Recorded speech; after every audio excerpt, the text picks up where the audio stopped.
Есеннің кірпісі. Есен үйінің айналасында зәулім ағаштар көп.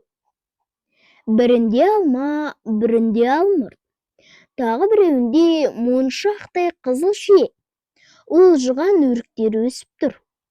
Ағаштардың арасында қызғылт бүлдіргендер де жасыл жапырақ арасынан қылтиып бой көрсетеді. Есеннің аса бір күтетіні өзі егіп өсірген гүлдеп күткен шатыр сияқты дөңгелене өскен шоқ ағаш. Оның ішіне қабы екеуі үйінен таратылған электр сымына шам орнатты.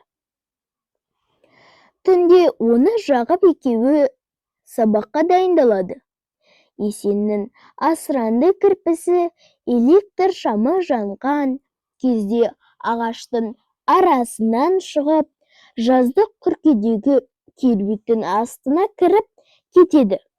Ол кереует астынан шығып қараңғы түнде жайнаған электр жарығына таңырқандай кішкене тұмсығын шығарып қарап тұрады да қайтадан жиырылып қалады. Есеннің кірпім деген даусы шыққанда тұмсығы шығарып азығын іздейді. Есен оның азығын күні бұрын дайындап қойып, үнемі оның қимылын бақылайды. Есен кереуеттен бас жағына тұрған мандолинасын алып тартты. Мандолинаның дыбысы түнгі тынық кеште өте ашық, әдемі еді.